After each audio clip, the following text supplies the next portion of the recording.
bumi yang membeku dan kehidupan yang mencoba bertahan. Durasi tambahan plus 10 menit.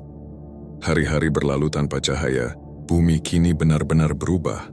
Sesuatu yang dulu penuh warna, kini hanya tersisa abu-abu dan biru dingin.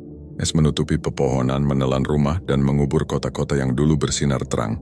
Lautan telah membeku hingga ratusan meter di permukaannya. Namun jauh di bawah lapisan itu, masih ada air cair yang tersisa. Hangat karena panas dari perut bumi. Di sanalah kehidupan terakhir bersembunyi. Koloni mikroorganisme menari di sekitar sumber panas alami, seolah menolak menyerah kepada kegelapan yang menelan dunia. Manusia yang tersisa berusaha bertahan di tempat-tempat paling ekstrim. Mereka menggali lebih dalam ke tanah, mencari sisa panas yang merayap dari inti bumi. Di beberapa tempat, sisa reaktor nuklir masih memberi kehidupan buatan. Sebuah matahari kecil di tengah malam tanpa akhir. Tidak ada lagi hari dan malam. Waktu kehilangan maknanya. Orang-orang tidur, bangun lalu tidur lagi, tanpa tahu apakah mereka telah melewati jam, hari, atau minggu.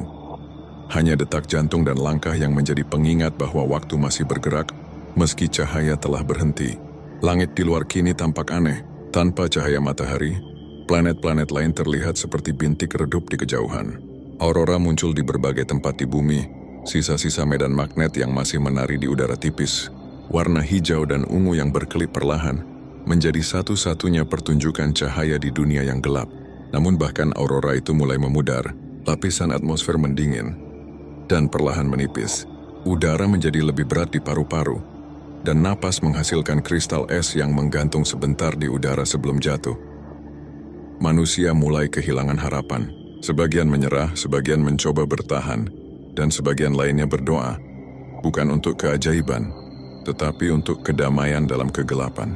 Di bawah tanah, di sebuah ruangan sempit, seorang anak menatap layar yang menampilkan foto matahari terbit. Warna jingga dan emas yang hangat, cahaya yang menembus pepohonan.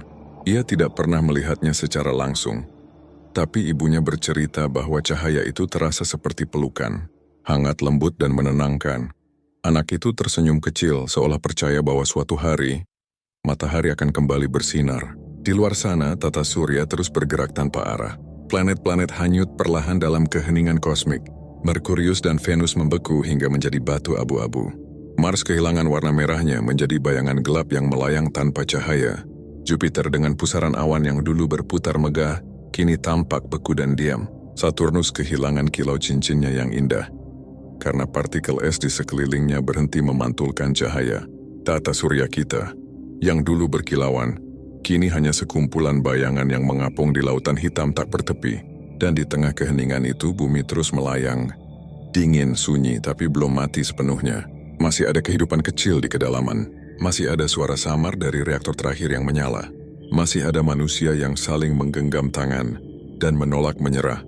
Mereka berbagi cerita tentang masa lalu, tentang hari-hari di bawah sinar matahari, tentang musim semi yang hangat, dan tentang bunga yang tumbuh di halaman rumah. Mereka tertawa pelan, bukan karena bahagia, tapi karena kenangan itu memberi mereka alasan untuk tetap hidup. Mungkin itulah kekuatan manusia, kemampuan untuk berharap, bahkan ketika harapan hampir tak mungkin. Matahari memang padam, namun cahaya dalam hati mereka masih menyala, kecil, tapi cukup untuk menuntun langkah berikutnya. Karena selama masih ada yang mengingat cahaya, gelap tak akan pernah benar-benar menang.